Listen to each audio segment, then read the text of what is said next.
There he goes into that drugstore. He's stepping on the scales. Weight 239 pounds. Fortune, danger. Who is it? The Fat Man.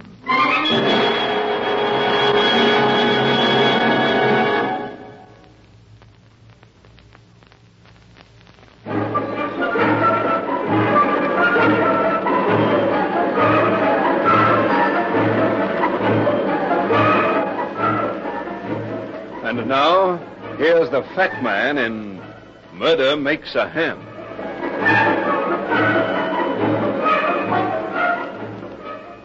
The day had been hot and murky. Not the sort of day to spend at a desk answering letters, but it had to be done. The afternoon had dragged slowly by while I pounded the typewriter. The sun sank out of sight and the street noises began to die down.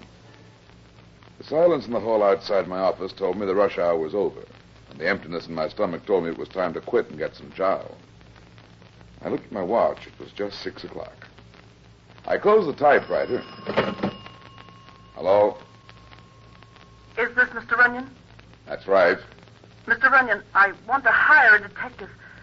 Could you come to the stage entrance of the male theater tonight at 11:30? I'm just closing the office. Can't it wait until tomorrow? No, it can't wait until tomorrow. It's very important. Tell me what the job is. I've lost something very valuable. I think it's been stolen. I've got to get it back. Will you take the job?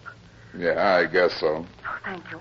Then you'll be at the male theater tonight? Why the theater? I work there. An actress? Yes, you must have heard of me. Linda Lane, I'm starring in The Jinx at the Mill. Sure, I've heard of you. Come to my dressing room tonight at 11:30. I'll leave word with the doorman to let you in. What's been stolen, Miss Lane? A picture? A picture? You mean a painting? No, Mr. Runyan, it isn't a painting. It's a photograph. I thought you said it was valuable. It is valuable. Very valuable. What's it a photograph of? It's a photograph of me, Mr. Runyan.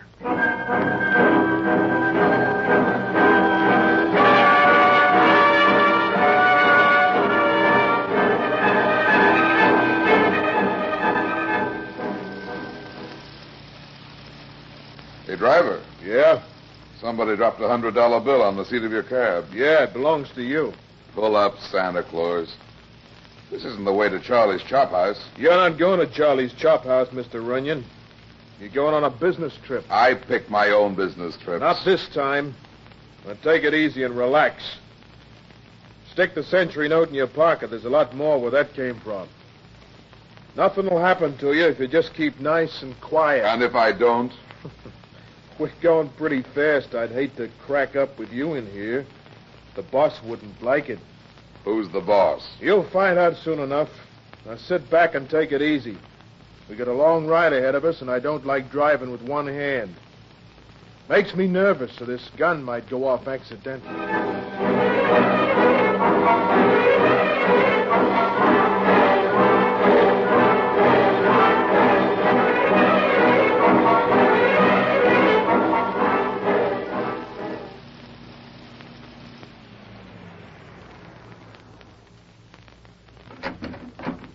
This is it. Come on. Pretty fancy layout for a taxi driver. Inside. That door's straight ahead.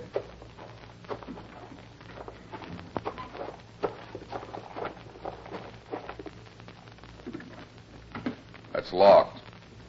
It's probably stuck. Here, let me... Oh, my foot! Let's have that gun. Let go my arm. Oh, there. Now, let's have a look at you. I think you broke my foot. You're lucky it wasn't your head. I don't like gun-toters, and I don't like missing my dinner. You dumb dick.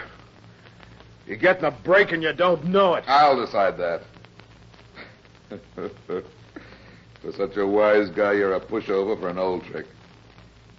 Now, let's go in, and this time you lead the way. Right down this hall.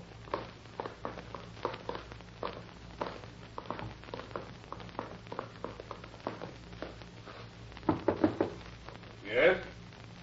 Mr. Runyan's here. Bring him in. After you, son. Good work, Bert. I What happened? Sit down, both of you. He got my gun. Oh, the fine bodyguard you turn out to be, Bert. Yeah. Kidnapping isn't anything to laugh at. Oh, come now, Mr. Runyan. Put that gun down. Where's your sense of humor? It's probably in the restaurant where I was going to eat dinner when this punk pulled his kidnap act. You haven't eaten? Bert, fix Mr. Runyan a sandwich. I'm sorry. Just a second, Bert. A sandwich isn't my idea of a meal, and this business is my idea of a joke. Now start talking. What's it all about? I'd prefer it if Bert... Bert stays. Well, I'm listening. I want to hire you, Mr. Runyan. I've got an office and I've got a telephone. I'm afraid you don't understand. I'm funny that way. You don't recognize me? Should I? Well, a lot of voters would. My name is Tom Graham. Yeah, it fits the face. Washington, huh? Yes, Mr. Runyan, Washington. Okay, Graham. What do you want me to do? First, do you mind now if Bert leaves? Okay. Here's your gun, Bert. Next time, hold it closer to your stomach and watch my feet, not my eyes. There won't be any next time. I'll call you if I want you, Bert. Yes, sir.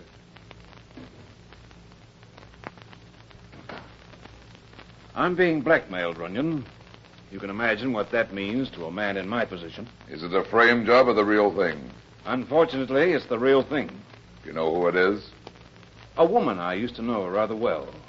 A woman whose reputation wouldn't help a man running for public office, or a man who was marrying the daughter of one of our most prominent families. Ladders? No, a picture. What's wrong with the picture? It was taken at a party, a very wild party, which I had the misfortune to attend several years ago. In the picture, I am quite obviously drunk, and this woman is sitting on my lap with her arms around my neck. Has she got the negative? No, only a print, a large one, 8 by 10.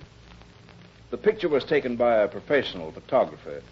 He was a decent sort of fellow, so I explained my position to him, and he gave me the negative, and all the prints he had. Unfortunately, he'd already given one print to this woman. Didn't you try to get it? Of course. She said she'd lost it, and that was 3 years ago. I forgot all about it until today. This typewritten note came in the mail this morning. Here. Yeah. Several newspapers would gladly pay big money for a certain photograph. You know the one I mean.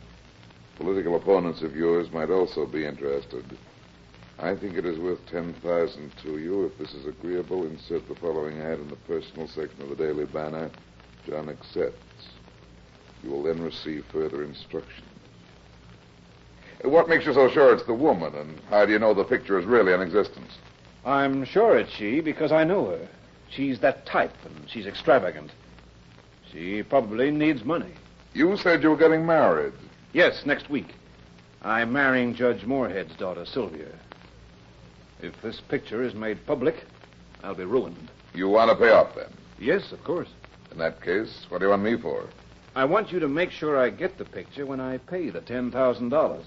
Okay, Graham. Where can I find this woman? You can find her at the Mayo Theater.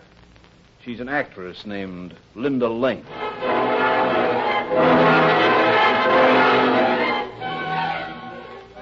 Miss Lane wasn't expecting you until 11:30 at the final curtain. It's okay. I have to come early. I guess you can wait in her dressing room. She comes off stage for a few minutes pretty soon. I'll tell her you're there. It's the first dressing room up the stairs. Thanks.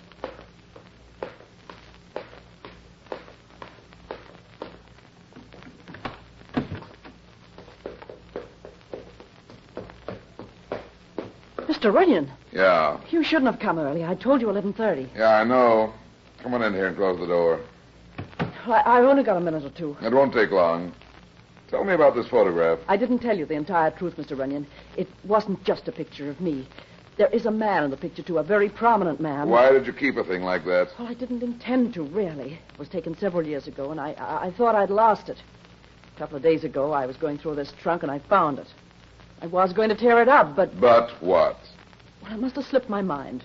This afternoon, I came to the theater to get it, and it was gone. Why didn't you tear it up when you first found it? I told you It that... couldn't have been because you thought of using it to blackmail this guy, could it? Of course not. But don't you see that's just exactly what I'm afraid is going to happen now? Somebody saw that picture and recognized the man. They saw a chance to make some money, and so they stole the picture. That's why we must get it back. It's going to be tough. Do you suspect anybody? No, I don't know who it might be. You see, so many people come in and out of here. My maid, the doorman, friends. Okay, I'll give it a whirl, but don't be too hopeful. By the way, how well did you know this prominent man, and who is he?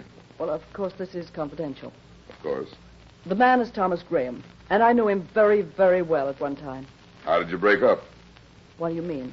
Were you sore at each other? Oh, no, we just called it a day, that's all. I'm still very fond of Tommy. That's why I'd hate to have anything happen that might hurt him. I'm sure you understand, Mr. Runyan. Yeah, I understand. I've got to dash. I've only got 30 seconds to get on. You'll hear from me. Yes, thank you. I'm sorry I have to rush off.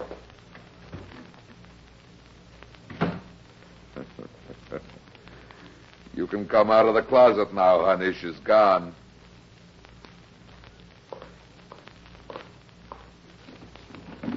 I said you can come out now. She's gone. How did you know I was in here? You left your pocketbook on the chair. Her initials are LL.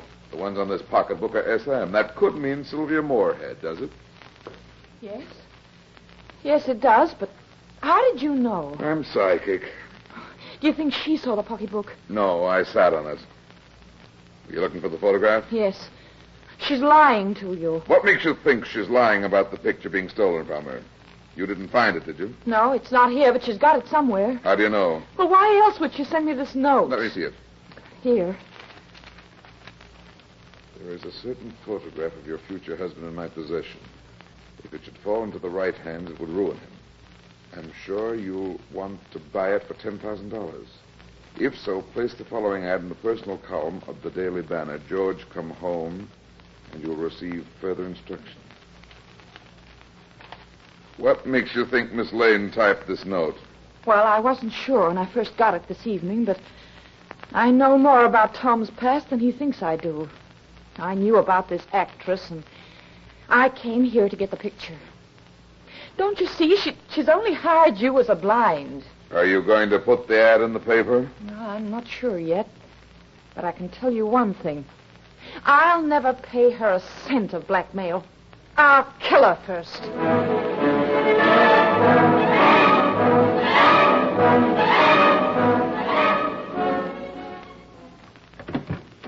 Oh, it's you, huh? How's the footwork? I haven't forgotten it. Is your boss here? Yeah, he'll be down in just... Come in, Runyan. Come in. I've been waiting for you. We can talk in the library. Anything happened since I saw you last night? I put the ad in this morning's paper. Yes, I got another note. Here it is. They don't trust you much. No. What should I do? If you're going to pay for the picture, I guess you'll have to do what the note says. Leave the money on the headstone of this guy Fenway's grave at midnight. Can you get the $10,000 in cash by tonight? I've already got it. But what about the picture? Don't worry, I'll get it for you. Do you still think it's the actress? Yes. Why? I'm not so sure. She says somebody stole the picture from her 2 or 3 days ago. But who could have stolen it? Who wrote the notes? Any number of people. It might have been the doorman, or her maid, or... Or who? Who else do you think it might be? It might be your fiancée, Miss Sylvia Moorhead.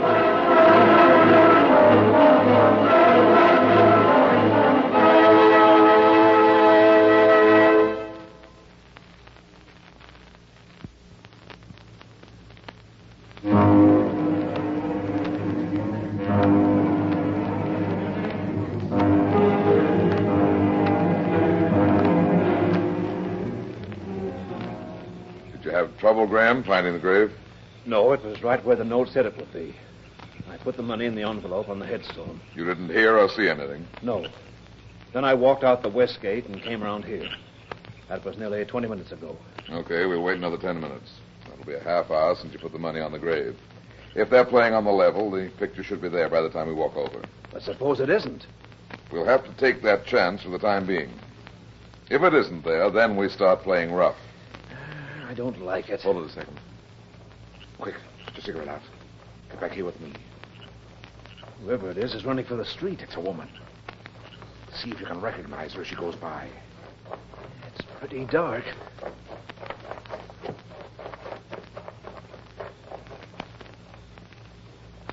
Could you recognize her? Yes. Yes, I recognized her. The actress? No, Runyan. It was Sylvia.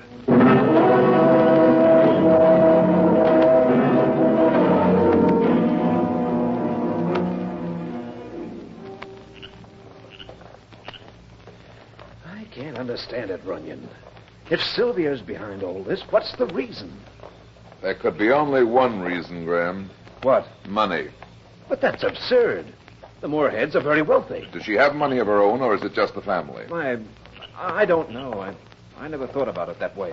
If she has to go to her father for money, and if she has some dirty linen of her own... But not Sylvia. She's not that sort of girl. Look deep enough, Graham, and you'll find out that everybody has at least one secret. You're not alone with your past. I can't believe it of Sylvia. We should have stopped her back there, Runyan. I think it's better this way. First, let's see if the picture is there. We can always find Sylvia. The grave should be near here. Yes, it's right over behind that crypt, near the big tree. Okay. Wait here a second, and I'll take a look.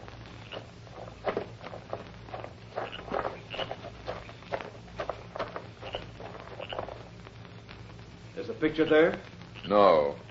And neither is the money. But there's something else here. What? The dead body of your friend, Linda Lane.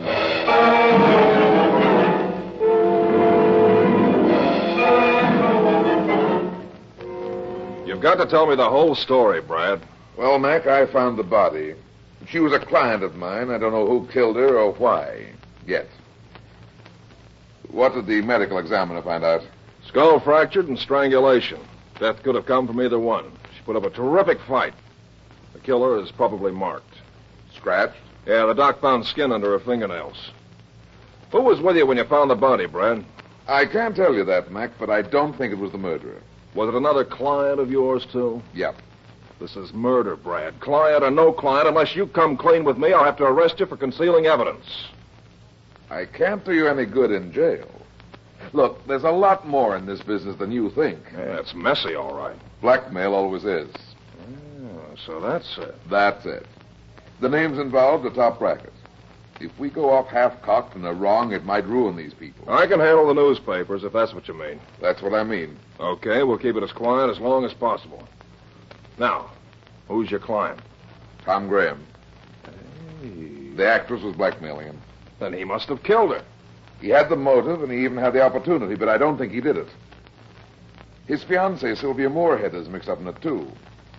She was in the graveyard last night, about the time of the murder. Now, we're getting someplace. Did Graham make a payoff last night? Yes, and that's another angle. Whoever killed Linda Lane got the $10,000. And whoever it was knew her well enough to hate her and to be afraid of her. I'll have him bring in Graham and the Moorhead girl. Get the girl first. Let Graham alone for the time being. Bring Sylvia in and hold her here until I get back. Where are you going? I'm going to find a man. Where? At the Marriage License Bureau. No, I tell you, I didn't kill anybody. What were you doing in the graveyard last night? But I wasn't in It's no good, Miss Moorhead. Both Graham and I saw you running toward the street just before the body was found. But it couldn't have been Tom, not if you were with him. I wasn't with him all the time. He could have killed Miss Lane. Lying won't do any good. You better tell us what happened last night. What were you doing in the graveyard? Oh, all right, I was there last night, but I didn't kill Miss Lane. I didn't. Why did you go to the graveyard? I showed you the note I got. Yep. Well, after I talked to you, I changed my mind. I decided to pay. I put the ad in yesterday morning's paper, and yesterday afternoon I got a phone call. A phone call? Yes. Did you recognize the voice? No. I was told to get $10,000 in cash and take it to the graveyard last night. I was to leave it on the grave of a man named Fenway. Half an hour later, I was to come back and get the photograph from the same place. How did you get that much cash? I pawned a diamond bracelet and some other jewels. And then last night, it must have been about midnight, I went to the graveyard. I had some trouble finding the grave, and I was later than the designated time. I was just walking up to the big crypt underneath the trees when I heard a peculiar choking groan. What did you do? I was frightened, and for a second I just stood there. I couldn't see this man Fenway's grave, so after a few seconds I tiptoed over to the crypt and looked around. There, lying across the grave, was the body of a woman. It was Linda Lane. Did you see anything else? Yes. I saw the figure of a man running towards the west gate. He was too far away for me to recognize. I only saw his back anyway. But you thought it was Graham. Yes, I thought it must be Tom. And then you turned and started running yourself? No, not just then. What did you do? Well, I fainted. I came to about 15 minutes later. That's when I started running. So you see, it couldn't have been Tom if he was with you and saw me running. Lieutenant Mackenzie speaking. Yeah? Yeah. Okay, Kelly, good work. Well, that cinches it. What happened? Graham isn't home, so I sent some of the boys out to look around a little. They just found something very interesting hidden in his library. What? The photograph.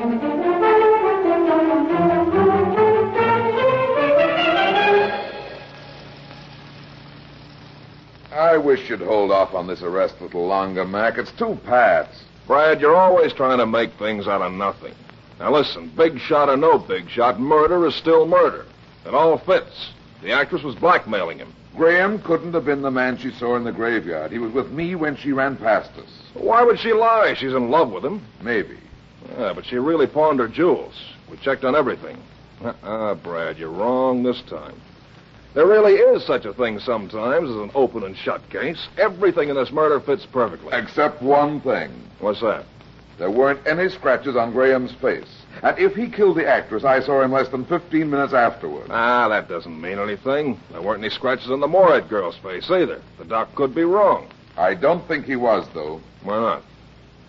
I'll tell you when we talk to Graham. There's his place over on the right.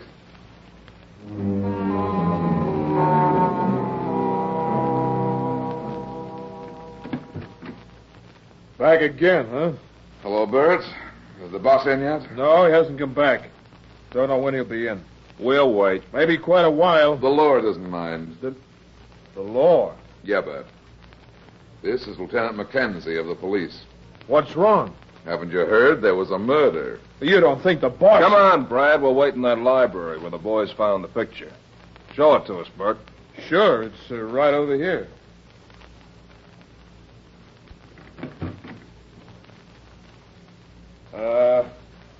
Maybe you'd like a drink or something while you're waiting. Yeah, maybe we would.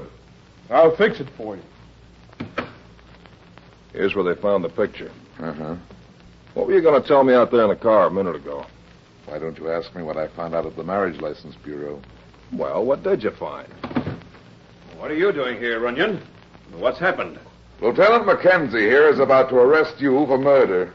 Me? But you can't. I didn't kill Linda. I swear I didn't. Mr. Graham, you're under arrest for Wait a minute, Mac. Here's Bert with the drinks. Don't you want that first?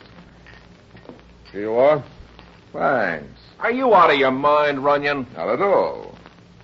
Graham didn't murder anybody. Did he, Archie? What? Archie? Watch, Mac. Why, you big... What's the idea of throwing a drink on my face? Grab him, Mac. He's our boy. No, you don't. Let go of me. Hold still, Bert, or I'll push you to sleep. Now, what's this handkerchief, Mac, after I wipe the drink off his face? Oh, no, you... Hold still there. There. Look. Scratches on his cheeks. Yeah, fingernail scratches. And look at the handkerchief. Well, what's that? Makeup, Mac. That's why we couldn't see the scratches on his face. He used to be an actor, and he knew how to put it on just right. Bert? An actor? His name isn't Bert. Get the cuffs on him, Mac. Okay, but I still don't get it. Shall I tell him, Archie, or do you want to? I have nothing to say. You're a real ham, aren't you? Who is this guy? His real name is Archie Glover. He was married to Linda Lane in 1937. He ran out on her a couple of years later and never bothered to get a divorce. That's what I found at the Marriage License Bureau. But how did you know it was this guy? I didn't, Mac, until just a second ago. I figured that if the murderer wasn't Graham or Sylvia, and I was sure it wasn't either of them, there was only one person left who knew enough about Graham and his affairs to plant everything so carefully. This guy here. How about it, Bert? I have nothing to say. A ham to the last. Okay. You can get it out of him at headquarters, Mac. But I imagine he went to Linda for money a week or so ago. He saw the picture and recognized his boss and the possibility, so he stole it.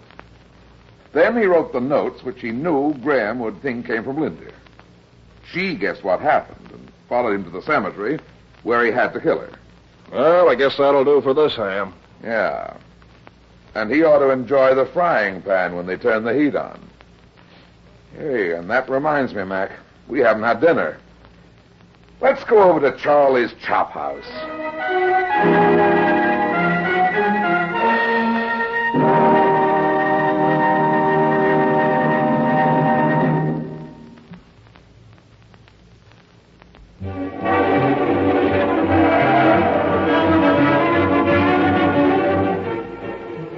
Well, that's that. It seems I spend my life in getting into trouble and getting out of it. But at the same time, I generally manage to get some other people in and out of trouble, too. Be seeing you again. So long.